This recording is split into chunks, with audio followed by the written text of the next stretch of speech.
Čaj za čišćenje organizma. Uzmite jednake količine semena komorača, semena korijandera i semena kima. Pecite ih na suvom dok ne zamiriše. Kada se ohladi, čuvajte ih u hermetički zatvorenoj posudi. Prokuvajte 2 šolje vode. Dodajte pola kašičice pečenog semena korijandera, pola kašičice pečenog semena komorača, pola kašičice pečenog semena kima. Kuvajte 10 minuta. Ostavite da se ohladi 5 minuta i procedite.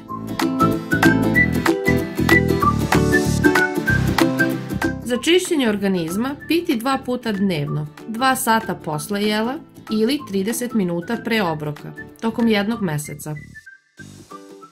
Ne zaboravite da kliknete na like i subscribe.